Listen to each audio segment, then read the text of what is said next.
and today we are starting a new podcast. We named it first episode Out of Home Talks, and there is two of us here. It's me and Peter Ronde. Hi Peter, how are you doing? Hi, I'm good. And how about yourself? I'm fine, thank you. So I think our viewers deserve know a little bit about us. So I will start. My background in last mile and out of home is actually Omniva. I was working for Omniva in Estonia, Latvia, and Lithuania.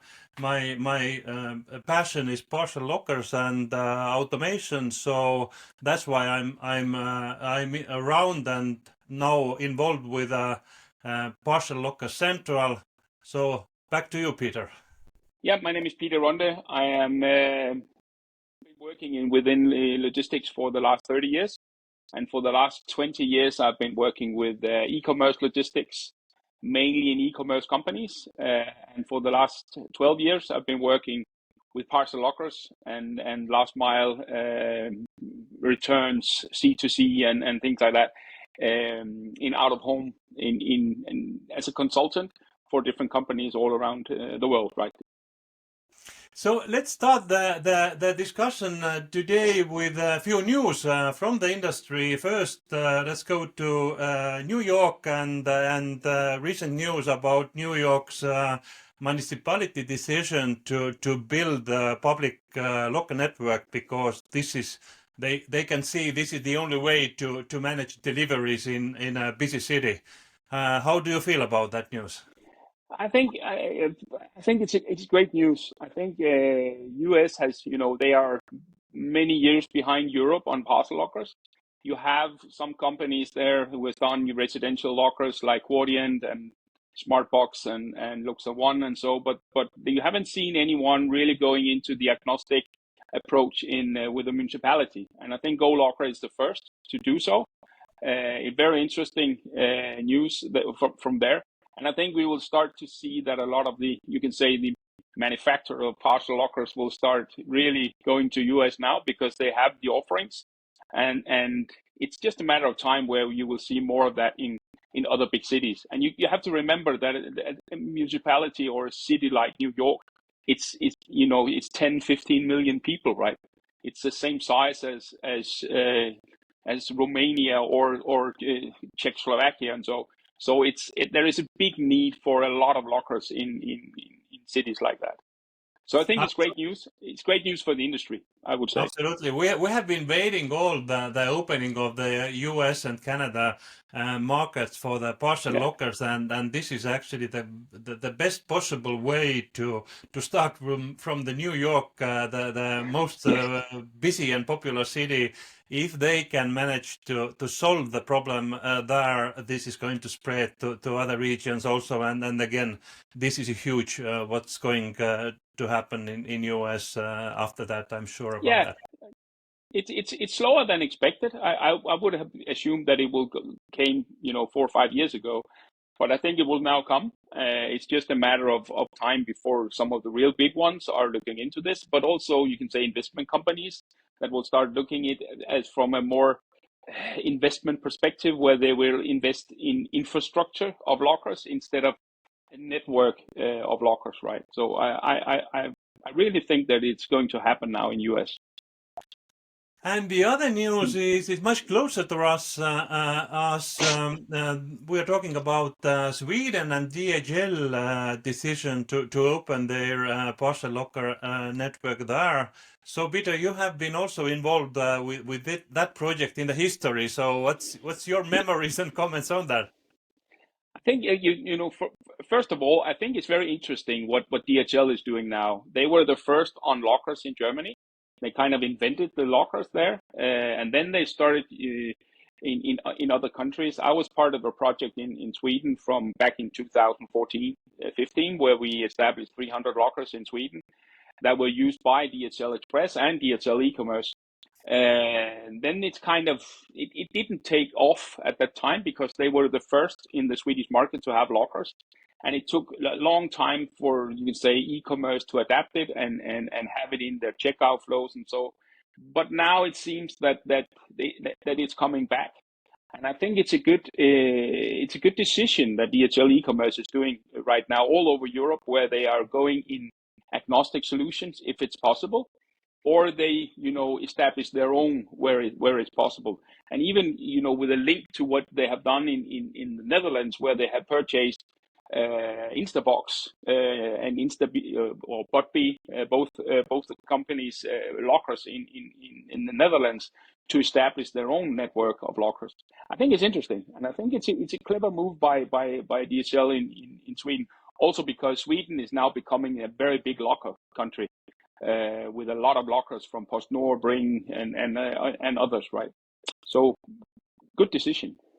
I'm also very, very positive on that one, and the other thing, actually, I'm a big fan of carrier-specific networks, and for a reason, in a sense that if carrier had their own network, then they are more committed for the product development, not only the locker development, but also the service development from end to end. So I think that market is actually growing faster when there are carrier-specific networks, and that's why I read this decision very much, and I think the whole market in Nordics will win from that decision.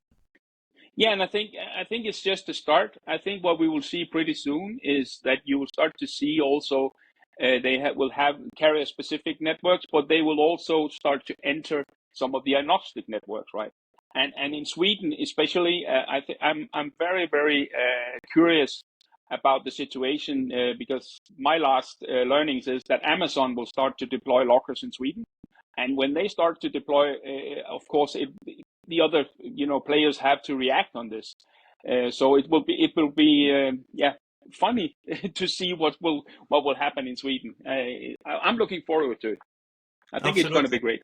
Absolutely, and again, from our market here, from Baltics, we just recently see Lithuanian Post coming to Latvia, and Estonia, Venipak has come with their own locker. So even so that the market has been competed already, there is still room for newcomers, commerce, and the customers will win from that for sure. Yeah, and I think you mentioned it also with one of the talks you had with Marco Hulto in Finland, right? Where they are really ahead of a lot of other countries in Finland as well, and I think we will see the same developments in both the Baltics and in the rest of the Nordics. Yeah, but now let's dive to the main topic we agreed to talk today, and this is actually C2C, or customer to customer deliveries and market and the developments. So lot of happening actually there. C2C market has been there, but only recent years, let's say, Vinted has been this kind of driver for branding this market and make it actually interesting international also. So how do you see the market of C2C deliveries in Europe? Is it growing? Is it stable? Is it declining? I think if I look at from just 10, 15 years ago, we started especially in the Nordics, we had a lot of these C2C shipments. It has been there forever, right? It's always been there, and it was handled by the postal companies. So you went to the postal office and you shipped the parcel, right? In Denmark today, we don't have a post office. It doesn't exist anymore. So we have to go to a store and ship things like that. But C2C market has been there it's been growing the last 10 years in my country. But what Vinted has done is that they have made it more international, right? So now people can start selling cheaper products to all over Europe. And this means that it will have a huge impact on the number of C2C parcels. I think we have just seen the top of the iceberg the last couple of years. Vinted just entered in many countries this year or end of last year. But when when a company like that starts to install their own lockers in some countries, like in France, where I think they have more than 1,000, maybe even 1,500 lockers now, that's they will only do that because the volume is big, and I think it's going to increase rapidly in the next 4 or 5 years. Really, and some carriers are prepared for it, but a lot of them are not. They have just scratched the surface on how to have a process to handle it, but they haven't developed the service, and they haven't developed the platform which is ready for it. This is what I see here in the Nordics, especially. Yeah, absolutely agree with you. Again, in a sense, C2C market is old, quite an old. Again, I've been working in media publishing, and 10, 15 years ago, there was sort of classified portals competition, and Norwegian Schibsted was one of the leading classified portals provider or developer in Europe.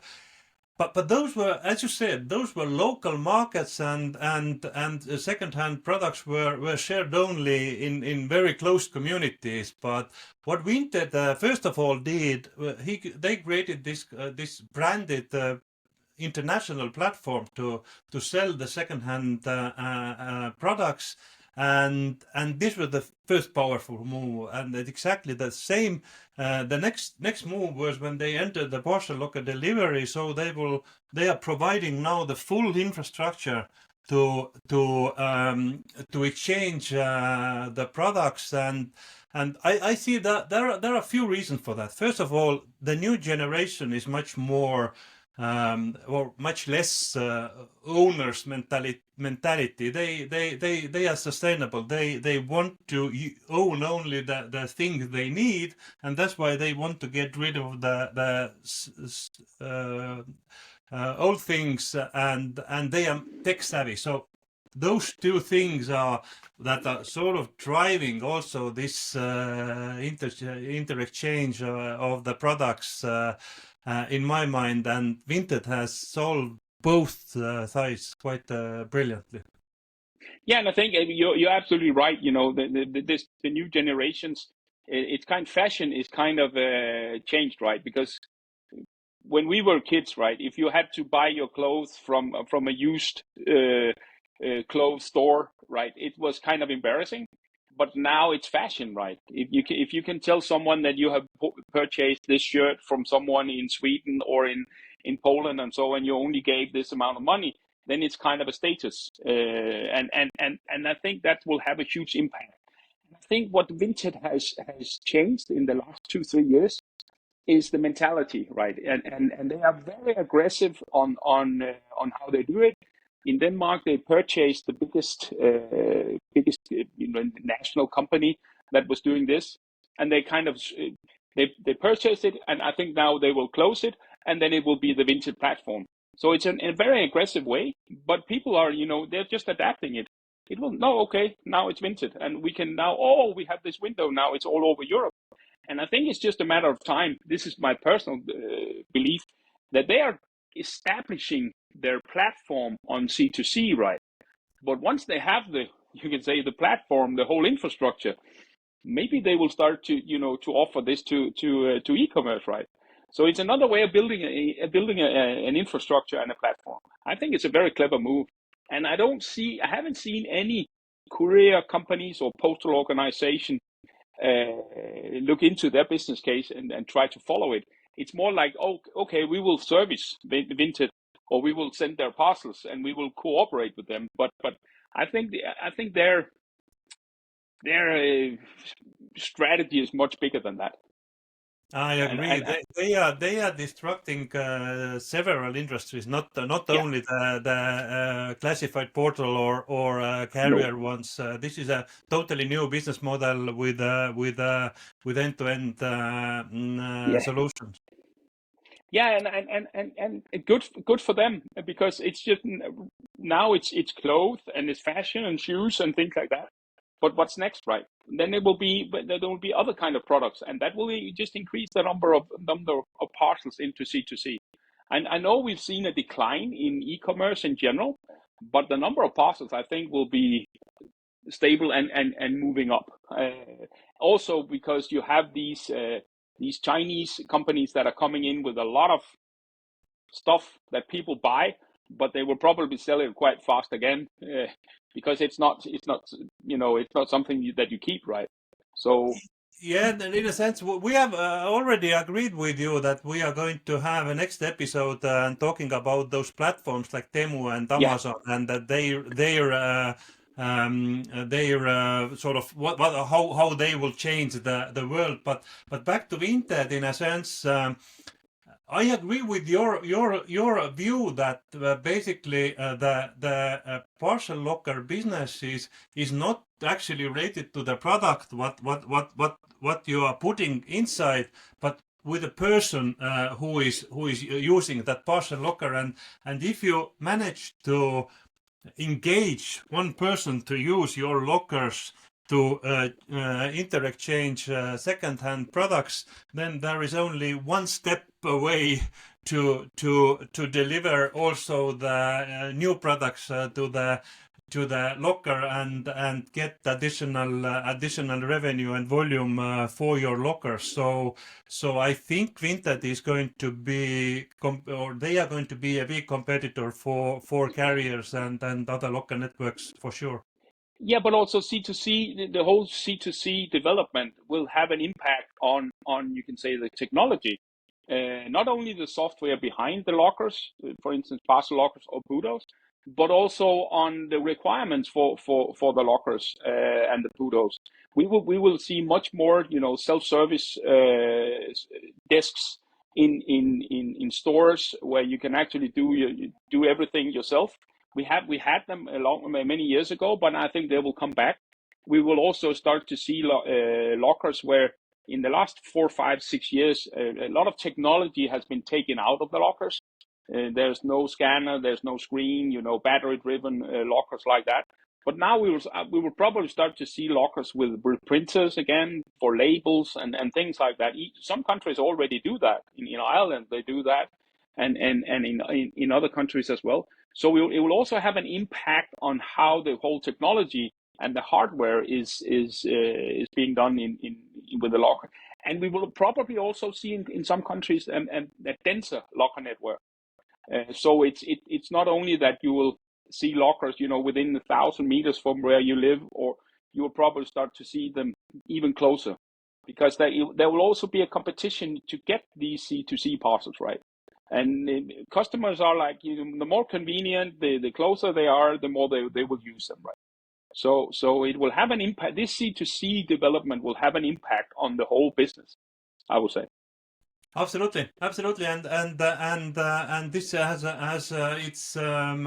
its way to technology, as you say, to customer mindsets and growing volumes as such. But how do you see, in a sense, that we have now Vinted and we are sort of fan of their activities, but do you see any competitors to them? Have anybody yet copied the sort of successful business model, or we are seeing another Amazon here? I think right now they are the Amazon, but of course there are other smaller ones. We have, and there are in all countries you have a kind of a local platform as well. We have a couple here in my country. They are still there, and there will still be room for these. There will probably be one or two copycats pretty soon from Vinted. But I think what I think will also be they will be more on the side of this. There are some new type of companies that are building up around companies like Vinted.